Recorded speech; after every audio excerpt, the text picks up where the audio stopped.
Reglas de interpretación de los pasajes paralelos, rapidito que nos queda una hora. Regla de interpretación de los pasajes paralelos.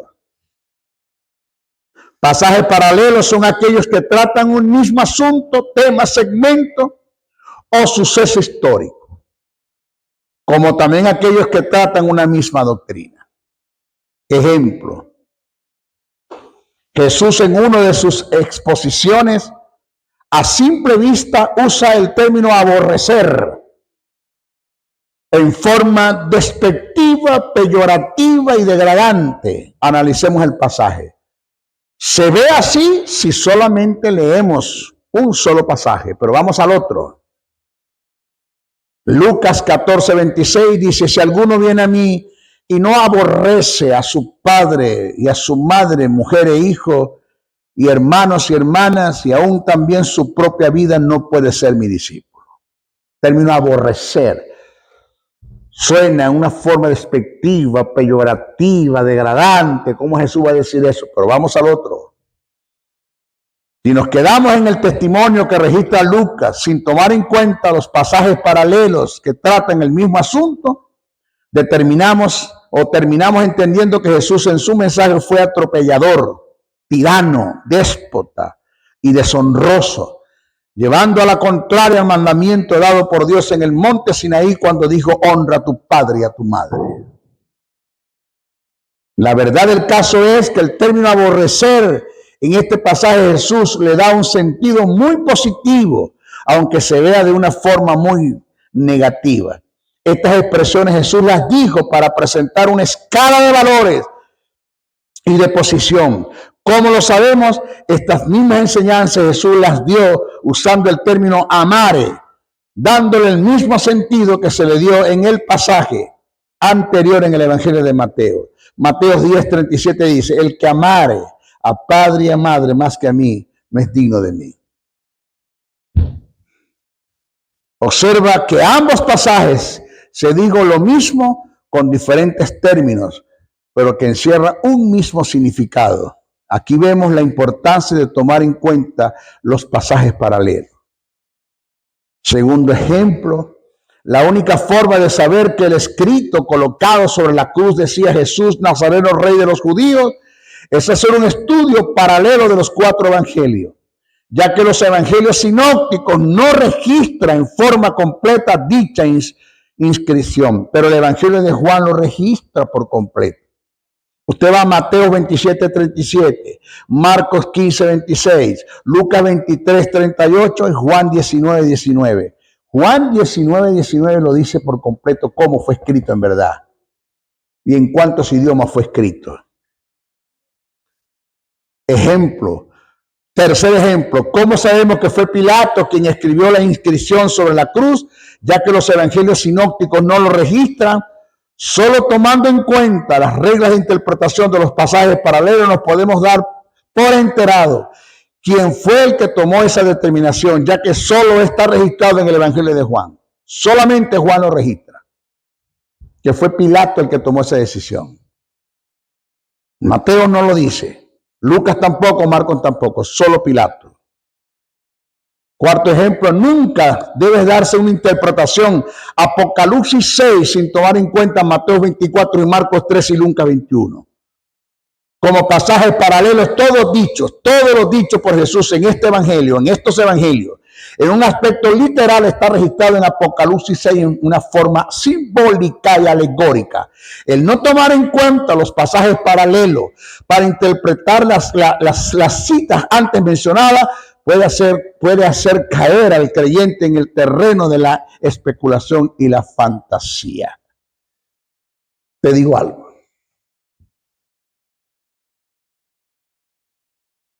Se me acerca un hermano, me dijo, maestro, las señales se están cumpliendo. Cristo está cerca. Digo, ¿cuáles señales? Las señales que Jesús dijo que se iban a dar antes que Él viniera. Pero ¿de qué venida tú me estás hablando? Del arrebatamiento de la iglesia. En ninguna parte de la Biblia te habla de que Jesús dio señales cuando Él viniera a buscar a la iglesia. En ninguna parte. Las señales que Jesús presentó en Mateo 24, en Marcos 13, en Lucas 21 y Apocalipsis 6, son señales que se van a dar antes de que Él venga a establecer su reino milenial.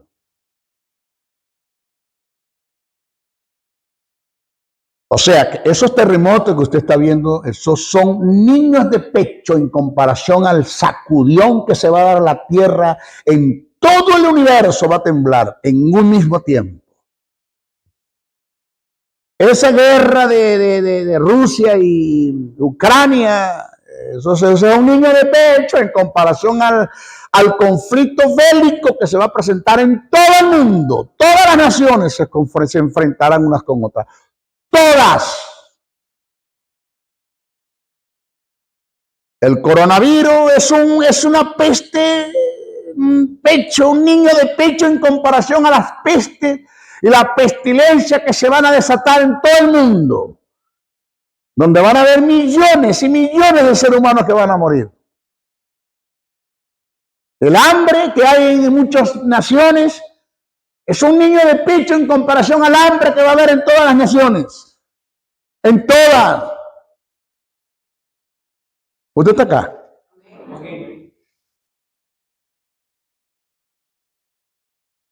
O sea que lo que Jesús habló en Mateo 24, porque los discípulos le preguntan qué señales habrá para tu venida, y Pedro le está preguntando, los discípulos están preguntando, es para tu venida, para establecer el reino. Ellos no le pueden estar preguntando a Jesús la venida por la iglesia porque no existíamos evangélicos todavía.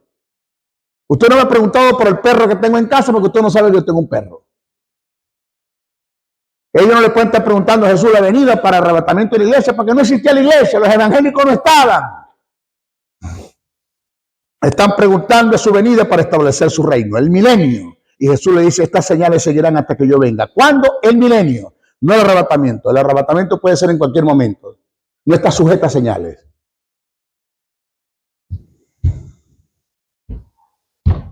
Entonces salen y la gente se aprovecha. Y los profetas abundan. Se están cumpliendo las señales. ¿Cuáles señales? ¿Cuáles?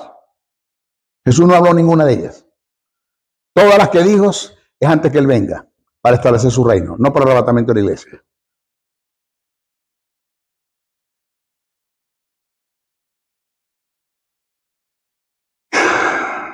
Maestro, ¿qué nos enseñaron entonces? ¿Qué nos dijeron?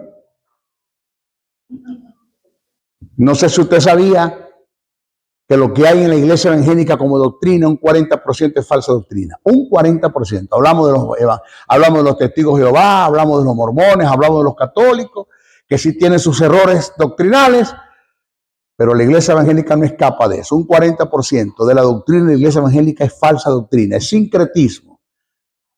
Hay catolicismo romano, principios de ocultismo, positivismo, dogma, tradición, religión y para usted de contar dentro de la iglesia evangélica. Está acá. Quinto ejemplo. En este ejemplo podemos demostrar, no me quiero meter en esto. Vamos aquí. Está bueno.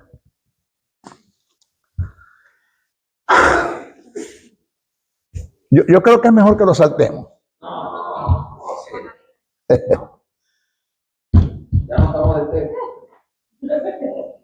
Omar, ¿usted me autoriza para soltar esto que viene?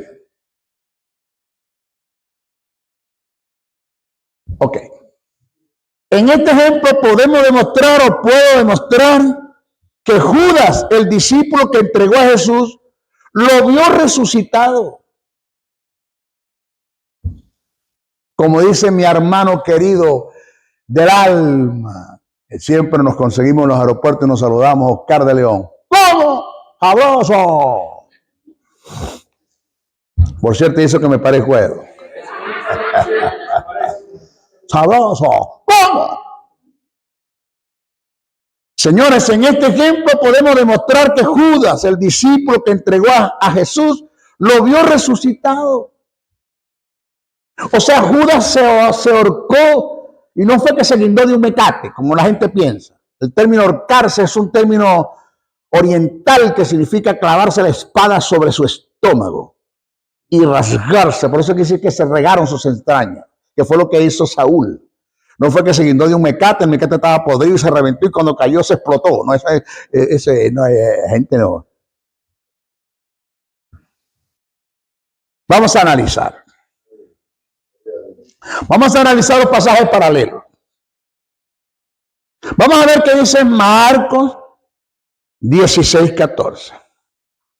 Dice así, vaya siguiéndome. Finalmente se apareció a los 11.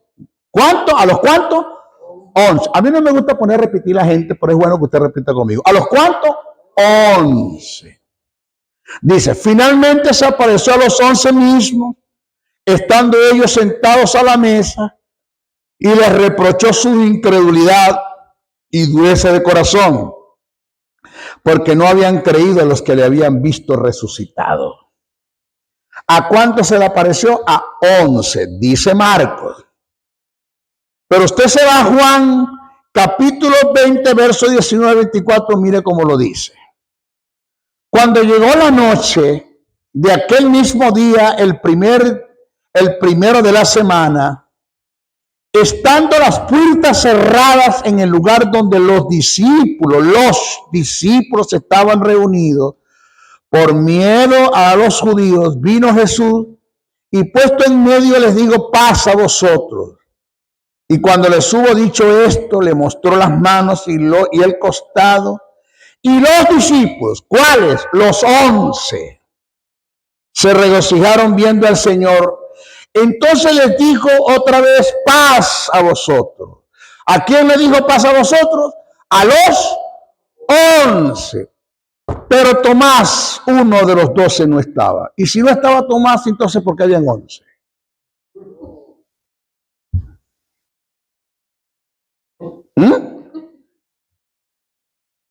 Pero Tomás, uno de los 12, llamado Dídimo, no estaba con ellos. ¿Con quiénes ellos? Los 11. Cuando Jesús vino, le dijeron pues los otros discípulos, el Señor hemos visto. Y les digo, si no viera en sus manos la señal de los clavos, y metiera mi dedo en el lugar de los clavos, y metiera mi mano en su costado, no creeré. 8 días después estaban otra vez, como la primera vez, sus discípulos. ¿Quiénes? Los 11 dentro, y con ellos estaba Tomás. ¿Cuántos habían ahora? 12. Ay. Llegó Jesús estando la puerta cerrada y se puso en medio y les dijo, pasa vosotros. Luego dijo a Tomás, pon aquí tu dedo y mira mis manos, se acerca tu mano y métela en mi costado. Y no seas incrédulo, sino creyente. Entonces Tomás respondiendo y le dijo, Señor mío y Dios mío. Jesús le dijo, porque me has visto, Tomás, creíste. Bienaventurados los que no vieron y creyeron. Pero mire, el apóstol Pablo corrobora la existencia de Judas en la participación que Jesús hizo a sus discípulos. Primera carta a Corintios, capítulo 15, versos 3 al 5 dice, cito, porque primeramente os he enseñado lo que asimismo recibí, que Cristo murió por vosotros, por nuestros pecados, conforme a las Escrituras, y que fue sepultado y que resucitó al tercer día conforme a las Escrituras, y que apareció a Cefas y después ¿a los qué? A los 12, dice Pablo. Usted está aquí, diga, ay. Y no está hablando de Matías, porque Matías todavía no había sido elegido. Matías fue elegido, fue después que Jesús se fue. Pablo dice que se le apareció a los 12. Judas vio a Cristo resucitado. Judas se pudo haber arrepentido. Lo que pasa es que Judas fue un remordimiento. Pedro fue un arrepentimiento. El arrepentimiento te lleva a la vida, el remordimiento te lleva a la muerte. O sea que Judas no le puede echar la culpa de si se perdió a nadie, porque tú me viste resucitado. Diga, ay. Estas son las locuras del maestro Briceño. Para muchos. Aunque esto no es relevante, esto no salva ni pierde. Esto es una información que le estoy dando para que usted tome en cuenta el texto con su contexto. Por eso que le estoy enseñando esto. Si usted cree que Judas lo vio o no lo vio, eso no tiene nada que ver con salvación. Ya, nos salvamos y ya. Pero es una información que le estoy dando para que usted vea. ¿Hasta las 3, pastor? ¿Sí? Ok. Reglas de interpretación de la aplicación y significado de las palabras. Reglas del significado etimológico de las palabras. Ok. Tome nota, por favor, tome nota. Tome nota. Los que me están viendo acá, tomen nota. Diccionario expositivo del griego al español de Francisco La Cueva. Búsquelo en Amazon, lo va a conseguir. Ya yo lo compré. Diccionario expositivo del griego al español de Francisco La Cueva.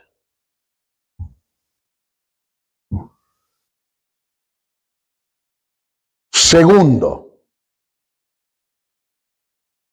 interlineal griego de Francisco La Cueva. Tome nota, interlineal griego de Francisco La Cueva, que es una Biblia que está en griego y en español, las dos. El griego está arriba y el español abajo. 3.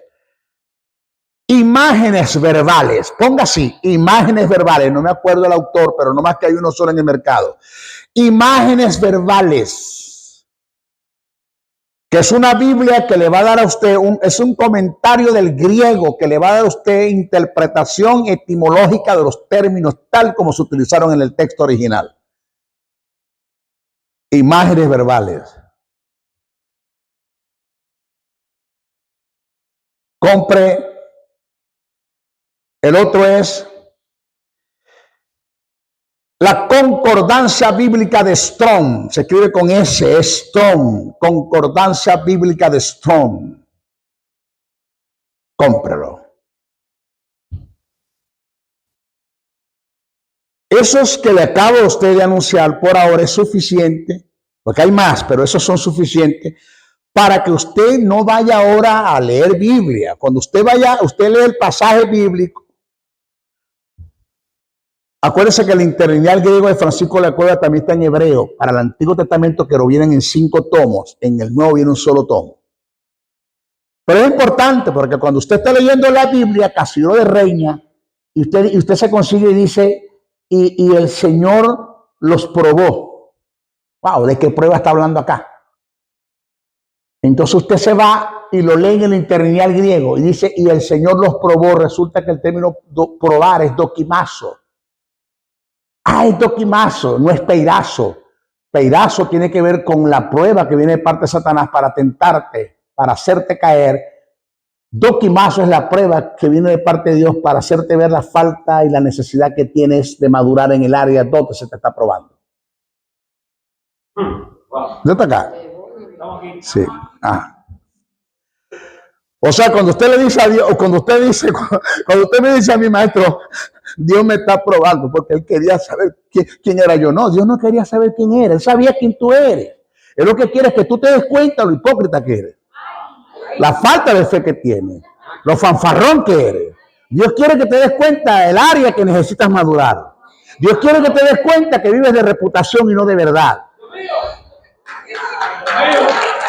Dios quiere que te des cuenta cuánto te falta creer, madurar, crecer. Porque yo le decía a los pastores que un gran porcentaje de la gente que está en nuestras iglesias vive de reputación. ¿Y sabe qué es reputación? Es todo aquello que usted quiere que la gente vea, crea y piense de usted. Carácter es lo que usted es de verdad.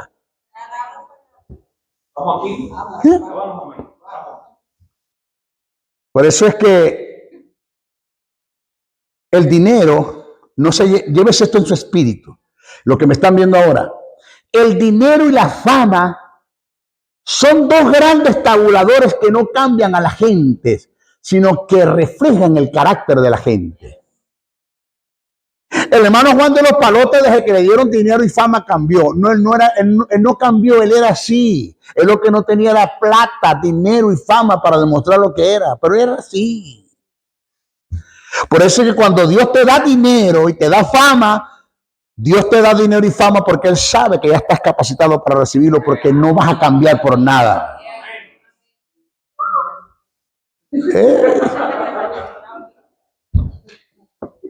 Yo no sé por qué me metí por ahí. Dios lo sabe. Parece piedra, pero hermana, como dice Gary. Regla de interpretación de la aplicación y el significado de las palabras, regla del significado etimológico de las palabras. Una palabra, por eso es que le dije que notara eso, pero cómprelo, deje de la dureza de codo, cómprelo. Porque cuando yo regrese, yo le voy a decir, mire, yo tengo que visitarlos a ustedes, señorita, yo tengo que ir a tu casa a comer a tu casa. ¿Sí? Yo debo ir a tu casa. A ver, yo quiero ver tu casa. A ver, que voy a quitarte prestado el baño para ver qué hay guindado por allá. Nada, yo voy a ver. Nada, yo voy a ver.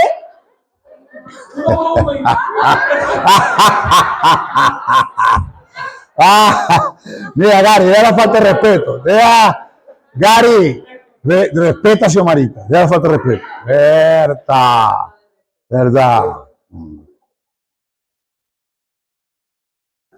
Y yo quiero que cuando yo vaya a tu casa, yo quiero ver en tu biblioteca los libros que te dije que comprara.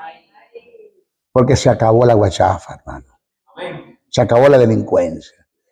Dios no quiere, la iglesia que Dios le dio a Omar para pastorear, Dios no quiere que hayan delincuentes, sino que hayan gente formadas con un carácter formado y salgan, hermano, a deshacer las obras del diablo con el poder del Espíritu, en la fe, en la palabra, en la comisión que el Señor les dio.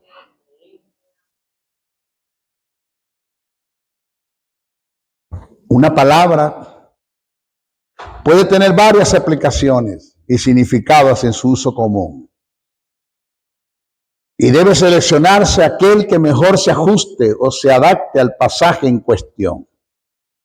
Debemos ubicarnos en el tiempo y época del escritor e interpretar su palabra en el sentido usual, natural y literal. Por eso es imposible tomar en cuenta lo que se conoce en la gramática como la semántica, que es relativo a la significación de las palabras según el desarrollo de una oración. Es significativo, es importante. La semántica es la ciencia que trata de los cambios de significado de las palabras dependiendo del contexto donde se encuentra. Según la semántica, una palabra puede tener diferentes significados según lo indica el desarrollo de la oración. Para captar el significado de una palabra, se debe hacer un análisis a la luz del sentido que el resto de la palabra en la oración indica. Daremos unos ejemplos. Vamos a ver. Vamos a ver el término carne. Yo no sé cómo a usted le va a caer esto. A ti, hija. ¿Ella habla español? ¿Entiende español? ¿Sí? ¿Sí? Porque un día estaba hablando a una muchachita que estaba acá y me dice, pastor, yo no le entendió nada y habla inglés. Perdón. I'm sorry for you, le dije. ¿Sabe que cuando Jesús se levanta de la tumba, se levantó de carne y hueso? O sea que el Cristo que se levantó de la tumba no fue un Cristo fantasmal. Fue un hombre con carne y con hueso. Jesús le dijo a sus discípulos, tocadme, que los espíritus no tienen carne, tienen hueso como yo tengo. ¿Tienes algo de comer? Los espíritus no comen. Y Pedro dice, comimos y bebimos y estuvimos con él 40 días antes que fue ascendido a los cielos. ¿Sabe usted que quien está sentado a la diestra del Padre es un hombre de carne y hueso? No es un Cristo fantasmal que usted se lo imagina con una sábana blanca y un orión en la cabeza volando por el cielo como Gasparín, no. Es un Cristo. Y ese hombre de carne y hueso ha de venir a reinar a las naciones. Amén. A las naciones. ¿Sí? De carne y hueso. Pero maestro, Pablo dice que la carne no heredará el reino, porque depende a qué Pablo está hablando, porque el término carne tiene diferentes significados. Aquí está el problema. Porque yo lo leí, en la Biblia dice carne, carne, carne, carne, carne en todas partes, pero vamos a ver qué significa que carne, qué significa que carne, qué quiso decir Pablo cuando habló de carne, qué quiso decir Pedro cuando habló de carne. Vamos a ver.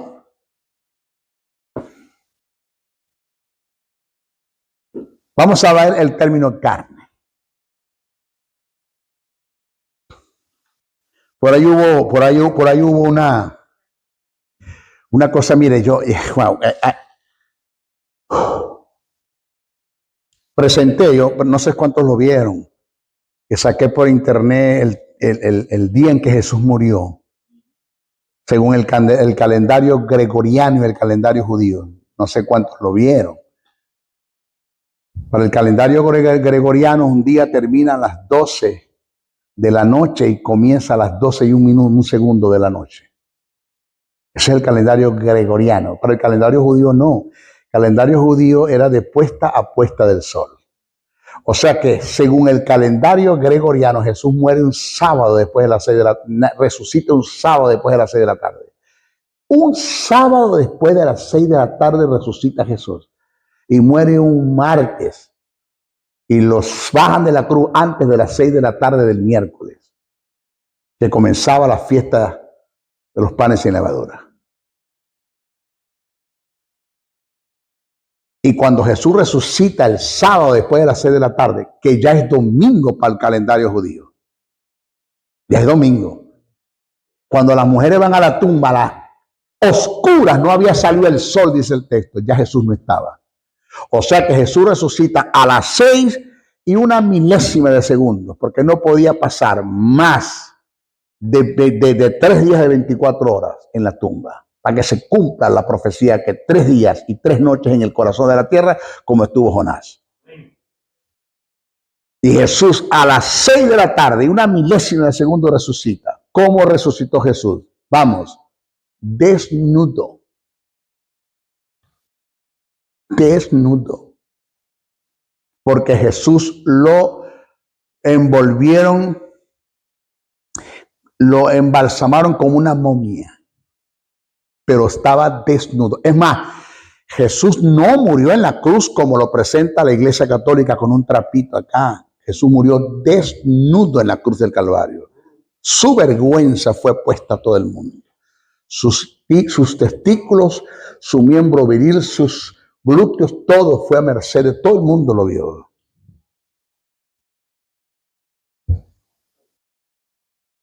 Así como Adán y Eva murieron desnudos, se separaron de Dios desnudos, Jesús muere desnudo en la cruz.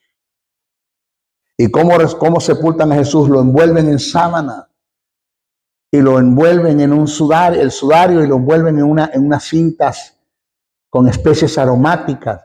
Y cuando Jesús resucita, Él traspasa las. No es que Jesús resucitó y empezó a quitarse las cintas, este cintero que me pusieron. No, Él traspasó la cinta porque su cuerpo fue glorificado. Aunque es de carne y hueso, es un cuerpo glorificado. Y cuando Juan y Pedro entraron a la tumba, vieron completamente las cintas, los que envolvieron a Jesús. O sea, vieron la momia colocada allí, solamente a la cinta, pero no estaba el cuerpo. Y el sudario acomodadito en el espaldar. ¿Cómo resucitó Jesús? Desnudo. ¿Sabe quién se encargó? Por eso es que resucita a las 6 de la tarde del sábado con una milésima de segundo. ¿Y sabe quién se encargó de vestir a Jesús? Los ángeles. Los que le sirvieron en la tentación, le trajeron y vestieron a Jesús con una vestidura de lino fino. Y le colocaron, lo prepararon y lo vistieron. Cuando las mujeres van a la tumba, ya Jesús no está. No es que las mujeres van a la tumba y Jesús, rápido, vestime rápido. No. Cuando que las mujeres van a la tumba, que encuentran la tumba vacía, se les aparece Jesús. Y le dice, ¿a quién buscáis? Los ángeles le dijeron, ¿por qué buscáis entre los muertos al que ha resucitado? Aleluya. Lucha, lucha. Cuando Marta lo va a tocar, que no me toques porque no he ido al Padre. Wow. Jesús fue al Padre. Y después que Jesús va al Padre, va a la parte baja de la tierra, que es el seno de Abraham. Y después que va al seno de Abraham, se levanta y se le aparece a sus discípulos. Pero mire todo lo que Jesús hizo para parecerse a sus discípulos. ¿Usted está acá?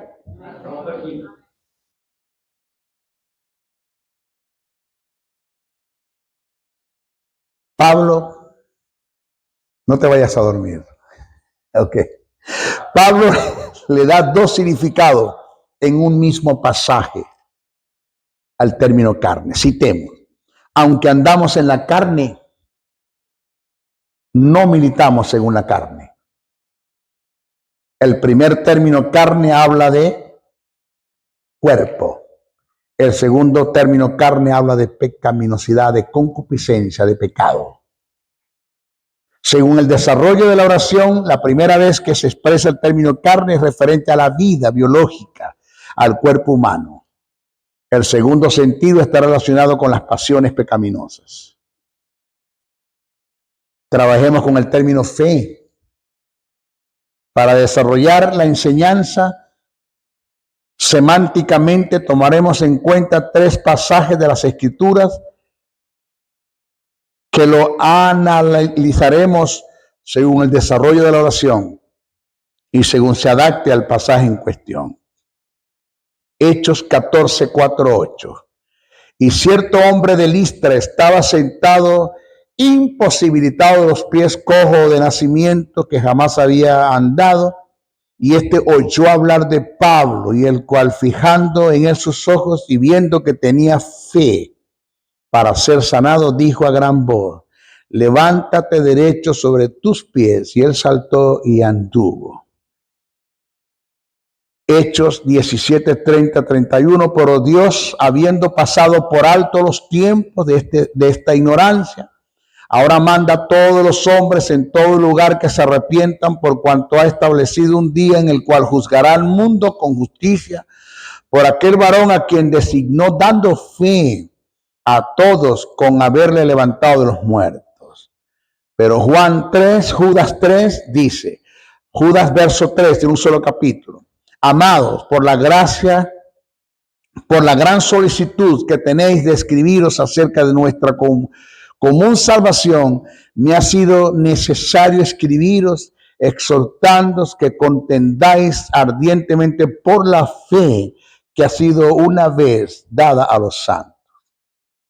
El término que está en común en los pasajes es fe. Según el desarrollo de la oración, tiene diferentes aplicaciones y significados. En mi primer pasaje, el término fe hace referencia a una aceptación, creencia, a una entrega para que se dé un milagro. Es una disposición del alma, una aceptación interna llena de posibilidades. En el segundo pasaje, el término fe está relacionado con el testificar, con hechos, con dar testimonio, con el avalar. Yo doy fe de él. Pongo mi mano en la candela por él. Y el tercer pasaje, el término fe, está relacionado con el conjunto de doctrinas, con la enseñanza. Por eso el texto dice: hasta que todos lleguemos a la unidad de la fe y del conocimiento del Hijo de Dios. La unidad de la fe es la doctrina, que conozcan a Jesús. El trabajo de los 5 ministerios es llevar a la iglesia al nivel de la fe, que conozcan a Jesús. Entonces el término fe tiene 3 significados en el griego. Me quedan 4 minutos. Ejemplo en Mateo 8:22 y Lucas 9:60, Jesús usa el término muertos. ¿Ah? Ok. Utiliza el término muerto, dice, pero con diferentes significados. Según el contexto, el texto expresa lo siguiente: dejad que los muertos entierren a sus muertos. Haciendo un análisis semántico y tomando en cuenta las reglas de interpretación de la palabra, el término muertos en la primera parte del texto, Jesús está haciendo referencia a lo espiritual. Y en la segunda parte del texto, el término hace referencia a lo literal. En el mismo pasaje se utiliza el término muertos con diferentes aplicaciones y significados que se ajustan al pasaje en cuestión. Ejemplo, tercer ejemplo, en Mateo 9:9, Marcos 2:14, Jesús le da un sentido diferente al término banco al que se le da en Lucas 19:23. En los dos primeros textos mencionados, el término banco hace referencia a un asiento, objeto para sentarse, mientras que en el tercer pasaje se está haciendo referencia a un banco como el lugar donde se lleva el dinero para el ahorro. Dice el texto, pasando Jesús de allí, vio a un hombre llamado Mateos que estaba sentado en el banco, lugar para sentarse de los tributos públicos, y le dijo, sígueme, y levantándose le siguió. Mateo 9:9, pero en Marcos 2:14 dice, y al pasar vio a Leví, hijo de Alfeo, sentado en el banco, lugar para sentarse de los tributos públicos, y le dijo, sígueme, levantándose le siguió. Pero usted va a Lucas 19:23, dice, ¿por qué pues no pusiste mi dinero en el banco, lugar de ahorro, para que el volver lo hubiera recibido con los intereses? El término banco tiene dos significados. ¿Cuál de los dos se aplica de acuerdo a la cuestión, al pasaje en cuestión? Observe que el término banco se ajusta al pasaje en cuestión, según las reglas de interpretación, teniendo diferentes aplicaciones y significados. Reglas del significado etimológico de las palabras. Aquí está esto. Esto tiene tanto que decir. También debemos conocer que en el lenguaje hebreo y el griego existen términos que cada uno tiene su propio significado y sus propias aplicaciones. Términos que fueron traducidos al español utilizando una sola expresión sin tomar en cuenta el significado y la aplicación. El no conocer en el aspecto etimológico el verdadero significado de los términos leídos impedirá saber su significado y le daremos una aplicación inadecuada. Por ejemplo, mañana, acá en la iglesia, voy a hablar un tema acerca de lo que es el bema de Cristo. Mañana voy a hablar aquí acerca de lo que es el tribunal de Cristo. Después que nosotros muramos, ¿para dónde vamos? ¿Qué va a hacer con nosotros después Jesús? ¿Para dónde vamos? ¿Cómo vamos a ser presentados ante el tribunal de Cristo? Pero para hacer un buen entendimiento o comprensión, el término tribunal tiene dos significados en griego. ¿Cuál tribunal está hablando para referirse al de la iglesia? ¿Y cuál tribunal está hablando para hablar del juicio del gran trono blanco? Son dos. Por ejemplo, el término malo. Tres términos. En nuestra Biblia, malo, malo, malo, malo, en todas partes se escribe malo. Pero cuando usted va al interlineal griego de Francisco La Cueva, que usted lo va a comprar, usted va a leer y va a analizar en el griego, porque usted tiene que aprender a leer el griego. Ahí mismo, el mismo libro, la misma Biblia, el interlineal tiene el abecedario. Y usted se la tiene que aprender como cuando niño aprendió el abecedario A, B, C, D, F, G, H, I, J, K. Tiene que aprendérselo todo para aprender a leer el griego. ¿Usted está acá? O sea, se acabó la delincuencia. El término malo del griego tiene tres palabras con significados diferentes, que son kakos, fonera y failo. Cuando acudimos al aspecto etimológico en el griego koiné, nos daremos cuenta que estos términos tienen diferentes significados y aplicaciones en el lenguaje original en el cual se escribió. Pero cuando se tradujo del griego a las diferentes versiones, no se hizo una clasificación de las palabras, sino que se utilizó un mismo término en todos los pasajes, perdiendo así el significado y la sustancia de lo que el autor quiso expresar. Vamos a ver ejemplos de lo expuesto anteriormente. Los términos caco y fonera se refiere a lo malo en cuanto a lo pecaminoso, a la malignidad, a todo lo que es malo. Voy a presentar los ejemplos. Dice así: no como Caín, que era del maligno y mató a su hermano. ¿Y por qué causa lo mató? Porque sus obras eran malas. El término que apareció es fonera. Primera de Juan 3:12. El otro, amados, no imites lo malo, cacos que aparece, fonera, pecado, cacos, pecado, sino lo bueno. El que hace lo bueno es de Dios, pero el que hace lo malo, cacos, no ha visto a Dios. Tercera de Juan, verso 11. Pero viene el término failo. Indica lo malo, no en cuanto a pecaminosidad, sino lo malo en cuanto a inutilidad. Aquí viene. Ahora usted lo va a entender, mañana se lo voy a explicar mejor. Dice así, exhorta a sí mismo a los jóvenes, Tito 2:8, a que sean prudentes, presentándote tú en todo como ejemplo de buena obra en la enseñanza, mostrando integridad, seriedad, palabra sana y irreprochable, de modo que el adversario se avergüence y no tenga nada malo. La palabra failo. No está hablando nada en cuanto a pecado, sino que el adversario no te acuse de nada que estás haciendo que sea inútil para Dios. Segunda carta a Corintios 5:10, porque es necesario que todos nosotros comparezcamos ante el tribunal de Cristo para que cada uno reciba según lo que haya hecho mientras estaba en el cuerpo, sea bueno o sea malo. El término malo que aparece en el texto es failo. O sea, que nosotros nos vamos a presentar en el tribunal de Cristo no para dar cuenta de los pecados que hicimos, sino de lo inútil que fuimos por causa del pecado que hicimos. ¡Ay! Porque el término que utilizó Pablo es failo, no es caco ni fonera. Si hubiese usado caco y fonera, pues se está hablando de que daremos cuenta del pecado. Pero está hablando de failo, daremos cuenta no por el pecado que hicimos, sino por lo inútil que fuimos por causa del pecado que hicimos. Y de esto voy a hablar mañana. Ay, mi mamá. Bueno, esto tiene mucho, pero ya aquí sí ya vamos a pararlo acá. ¿Ok? ¿Ah? ¿Cuánto me quedan? 6.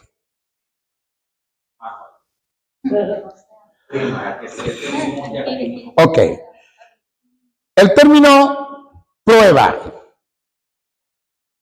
proviene de dos términos en el griego que etimológicamente tiene diferentes significados y diferentes valores y aplicaciones.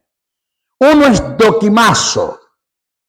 En el texto sagrado, cuando se utiliza este término, es para hacer referencia en algunas ocasiones a la prueba que viene de parte de Dios, es decir, con la finalidad de hacerte ver la falta de madurez que tienes en el área donde se te está probando. En otras palabras, la prueba que viene con finalidad de probarte para ser aprobado. Según 1 de Pedro 1:7, 1 de Juan 4:1 y 1 Corintios 11:28. ¿Ok? Ahí están los textos. El texto dice, para que sometida a prueba, dokimazo, vuestra fe, mucho más preciosa que el oro, el cual aunque perecedera se prueba, dokimazo, con fuego, sea hallada con alabanzas, gloria y honra cuando sea manifestado Jesucristo.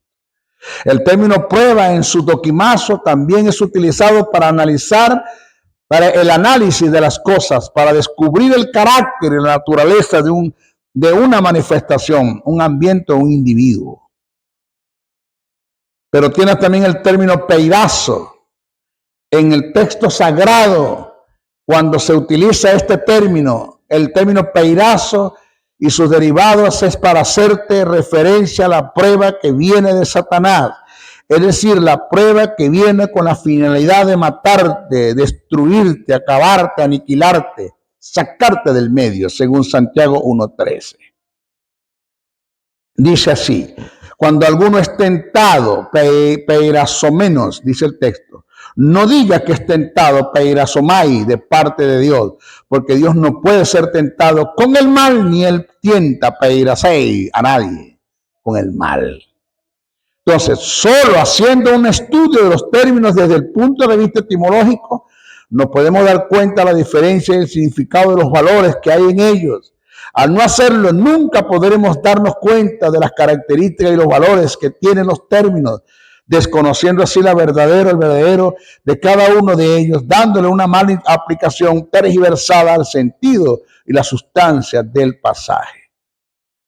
Si hablamos del término moradores, tienes el término oikeo, el término paroikeo y el término katoikeo. 3 términos que cada uno tiene diferentes significados, y por eso que etimológicamente yo demuestro por la palabra, desde el punto de vista etimológico, tomando en cuenta estos términos en la escatología, que la iglesia no va a pasar por la gran tribulación.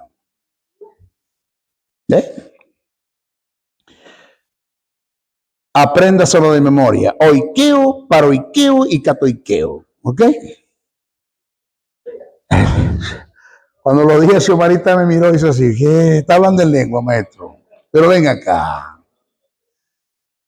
Ok. Bueno. Ahora sí nos vamos, porque aquí solo me queda hablar las reglas de la interpretación gramatical, y eso se lo dejo para que usted lo estudie. Esta regla nos induce a tener conocimiento de las lenguas del escritor, el dialecto particular usado, sus estilos y maneras particulares de la expresión.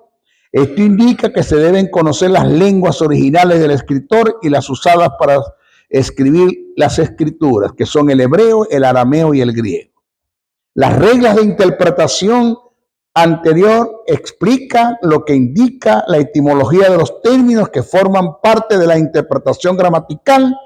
Además de eso, se debe conocer de una forma precisa y concisa la gramática española para poder entender los pasajes en su uso gramatical del lenguaje original. Debemos conocer lo que son los pronombres de primera y segunda persona, que es un singular, el plural, el artículo determinado o indeterminado, la conjunción adversativa, el adjetivo, el sujeto y sus derivados, el predicado, el prefijo, el sufijo, un superlativo, un diminutivo, cuáles son los tiempos verbales, la sintaxis, la semántica, la etimología de las palabras, la morfología de las palabras. ¿Qué son las preposiciones, los adverbios, los conectivos, los relacionantes, un sustantivo, que es un verbo u otros? Vamos a dar ejemplos, señores. Hay que conocer la gramática del español para poder interpretar las escrituras. Si usted no va a poder interpretar las escrituras. Está acá. Cuando usted conoce la gramática del español y la lleva al griego, usted fácil interpreta las escrituras. Yo, wow, esto es pan comido, hermano. ¿Ok? Bueno, ahí le va a quedar a usted, por favor. Aquí hay una breve historia de las lenguas originales de las escrituras, wow, dónde nacen, qué es la Septuaginta, todo eso ya eso está ahí, eso usted lo puede estudiar. Y también puede estudiar lo que son las figuras retóricas, que es una parábola, que es un simil, que es una alegoría, que es una prosopopeya, que es una sinécdota, que todo eso usted lo puede, ya, eso usted tiene su manual, usted lo puede aprender, ¿ok? Bueno, Maestro Briceño se despide con tanto amor y con tanto cariño, y gracias por soportar tanto tiempo de estudio. ¿Verdad que ustedes son buenos discípulos? Desen un aplauso a ustedes mismos. Bendiciones, bendiciones, bendiciones.